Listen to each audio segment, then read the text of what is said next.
Hi, this is TLDR on Earshot, where we address all the questions everyone's asking and we make it crisp and fast. I'm your host Garima, and today we'll be talking about Christopher Nolan's adaptation of Homer's epic Odyssey, which is one of the most anticipated movies of this summer. But the trailer is also making headlines for all the wrong reasons, from casting choices to the language and dialogues that appear jarring and incongruous to the times. Also, perhaps some of you are wondering why the Odyssey has been adapted so many times on films and stage anyway. So let's understand why Odyssey continues to stir the imagination of people around the world and even thousands of years after it was composed. I and my colleague Deepavali will answer some of the most asked questions about the movie. Thank you, Deepavali, for joining us today. Thank you, Garima, for having me. So, Deepavali, just explain to our audience what is the Odyssey and what is it about? Yeah, so right now it's making headlines because a film adaptation has come of it, but it's a Greek epic. It's one of the greatest works of literature, which is attributed to the poet Homer, and it was composed in the 7th or 8th century BC. The story, it follows the king Odysseus. He's the king of Ithaca, and it's about his journey home after the fall of Troy. Now, it takes him 10 years to get home, and the epic describes all of the hardship and all of the adventures that he faces in those 10 years. So Odysseus, he is one of the heroes of these epics. His cunning essentially helped win the Trojan War. And after the fall of Troy, he's desperate to return home to his wife Penelope and his son Telemachus, who was just a baby when he departed for the war. And in the intervening 20 years, he's grown into an adult, and he's also ready to meet his father and ready to be, take his place. The Odyssey, the book, it comprises of 24 books, essentially. It's written in verses, but originally it was composed as oral poetry. It was handed down as oral tradition. Now, like I said, Odysseus' journey is full of adventure and hardship and challenges. And that's why, Garima, any long journey that's eventful and that's full of adventure, where the traveler undergoes transformative changes, is also called an Odyssey. Now, Odyssey is a sequel of sorts. It is a sequel to the other work of Homer called Iliad, and both of them can be read separately. Although if you want to, you can read Iliad first for context and characters. The Iliad captures the last few weeks of the 10-year Trojan War, which was fought between the Greeks and the people of ancient Troy, which now lies in Turkey. Now, why does Odyssey get a separate book among all the Greek heroes? He's considered the wisest, and his intellectual prowess helps win the Trojan War. He devised the Trojan horse. Remember the supposed gift to the people of Troy, which had carried warriors inside it and which helped them break the siege and clinch victory. So it was a big turning point in the war. Odysseus is foremost battle strategist. He's a master orator. He can influence people, and he's also a skilled warrior. Besides, he has qualities of resilience and deep loyalty to his family. You might also ask why it took Odysseus 10 years to cover the distance from Troy to Ithaca, which is a Greek island, and they're some 1,000 kilometers apart. But that's a journey even in ancient times that could be covered in about 7 to 8 days. But, that question, it would miss the point. Odysseus had to battle monsters and scheming gods and goddesses to return home to his family. So, you could give him some credit for having so many great qualities, even though it took him a long time to get home, even though he probably was not very punctual. So, Garima, does the Odysseus have any parallels with Indian epics like Ramayana and Mahabharata? Oh, yes, definitely. The Odyssey shares several thematic and structural parallels with Indian epics like Ramayana and Mahabharata, especially Ramayana.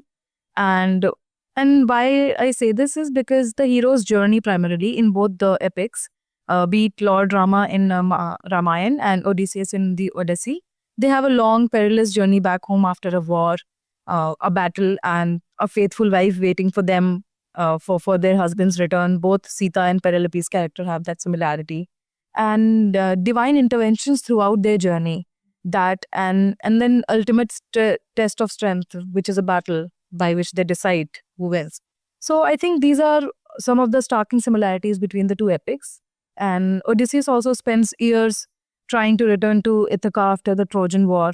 And same is with Lord Ram. He also undergoes a 14-year exile before returning to Ayodhya. Penelope waiting for Odysseus while rejecting several suitors also reminds us of Sita's unwavering love and loyalty for her husband. So, for both of the epics, they feature that test of strength, involving a bow to win a woman. How Odysseus stringing his bow, and then Lord Rama lifting and breaking Lord Shiva's bow to win Sita in the Swayamvar. However, we also have several major differences in the tonality and characterization in both the epics. Like, while the Ramayana and the Mahabharata are entirely spiritual and focus on morality, dharma, and divinity, but the Odyssey, on the other hand, it is a story of a mortal being who is fighting for his personal glory and the lost kingdom. And he's also cunning at times, when it is suited in the movie. So it is not entirely based on morality and divinity. Yeah. So that is also a key difference between the two. Yeah. Right. I would agree that, Indians tend to see Ramayana and Mahabharata through a more spiritual lens, although I would argue that they are also a study of human character and complexity. And although our heroes, they strive for moral perfection, but sometimes they also fall short. And that's a lesson to us. True. So on the surface, it does seem like a fantastical story, the Odyssey, but why do you think it is being remade now? That's right, Garima. It is. It does seem like a lot of fantasy, a lot of imagination. There are monsters, there are fantastic beasts, there are gods and goddesses, there's divine intervention constantly at key points. They make very important turning points in the lives of our heroes and characters. It might seem very bizarre, but epics are not merely read for the plot. It's read also for the complex characters they introduce, their interactions and exchanges, their motivations, their ambitions, and also their moral development or the lack of it, perhaps. These are all reflective of our own nature, the dilemmas we ourselves face. And almost the whole range of choices that we humans have to make throughout our lives, or those that we struggle to make, are captured by these characters and the circumstances that they find themselves in. So any epic really resonates with audiences for this reason, which is why its relevance remains enduring even after thousands of years. And then I'm not talking just about the Odyssey and Iliad, but also Ramayana and Mahabharata. Right, because ultimately they are, in a way, the guidebook of how humans should conduct themselves in situations like these. They always do, yeah. Absolutely. Garima, now you tell me, who is Homer, who's the author of these great literary works? So there's some controversy surrounding it, I understand. Yeah, so traditional stories mostly say that Homer is a legendary ancient Greek poet who's very well known for his epics, the Iliad and the Odyssey, which dates back roughly to the 8th or 7th century BC. And he's usually portrayed as a blind poet, storyteller, or entertainer from Ionia in that time, in that period. But a lot of scholars and experts have they have doubts over his actual existence. So his actual existence is debated, which has led to the Homeric question. Yeah. So there are a lot of doubts around whether this is one single person who has written both the epics and whose name is Homer, or there are several oral poets over a period of time who created these works. So most of the traditional stories link the Iliad, the Trojan War, and the Odyssey, the Odysseus' return to Troy, to one person, which is Homer. But literature experts and scholars claim that these poems were written over generations via storytelling. And the focal point behind these claims remain the style of writing, because several scholars have highlighted the difference between the writing styles in both the epics, the vocabulary and the language. So it has starking differences. So there are doubts whether the same person have written it. That's right. And that's you can say that's the problem with stories that are conveyed through the oral tradition, or you could also say that's how, the oral tradition enriches stories because multiple people might have contributed to them. Yeah. Deepavali, what are the major debates or controversies surrounding Homer's Iliad and Odyssey?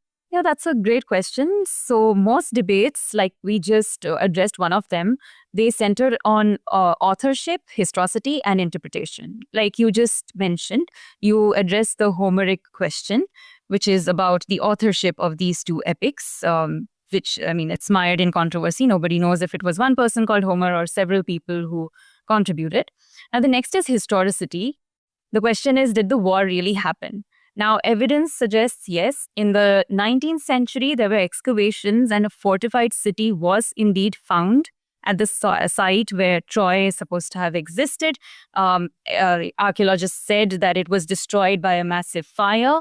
But the question of the 10-year siege, the 10-year siege that's mentioned by Homer might be an exaggeration. So in all probability, it's a blend of myth and history. The characters in some events of the war are possibly imagined. So although it's rooted in history, it's been enriched. The poet has taken liberties to make this story a more interesting one.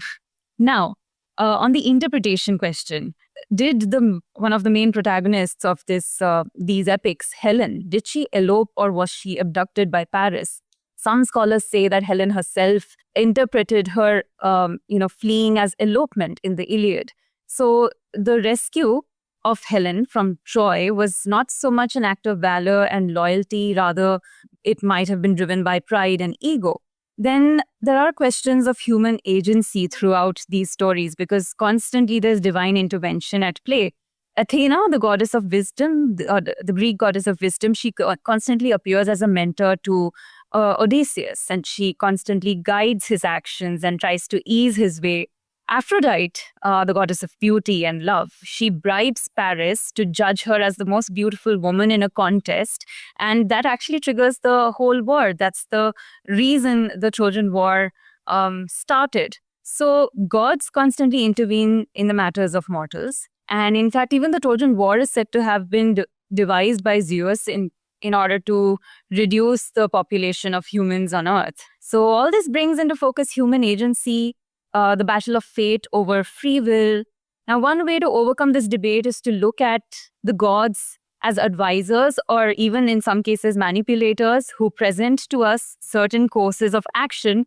But it is we human beings who have to make a choice of which course of action we should take. So that choice remains with us. Here, in fact, I'm reminded of the Mahabharata and the Gita, where Lord Krishna is coaching Arjun and encouraging him to fight a war that Arjun is not interested in fighting because the opponent's side are his mentors and his figures who are like father figures and teachers.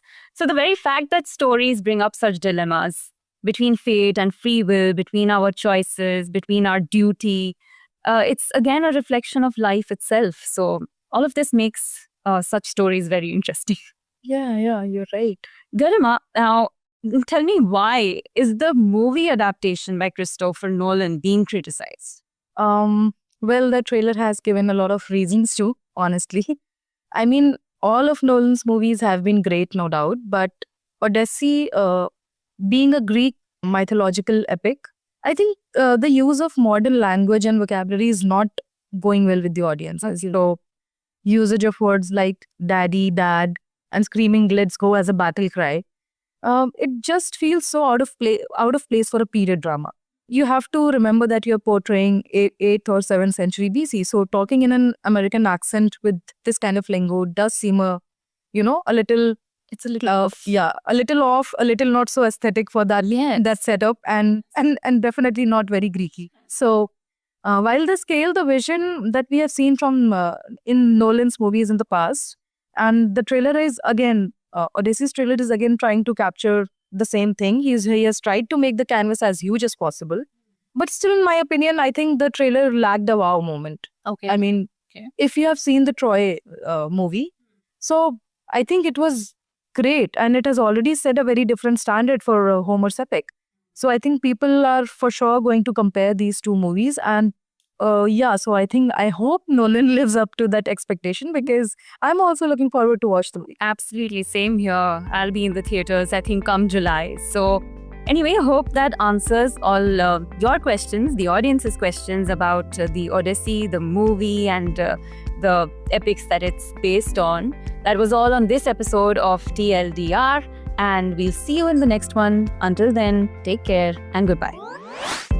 You are listening to Earshot Podcasts. Find us on our website, Earshot, on YouTube at Earshot Media, and download our app, Earshot, Indian Podcast app.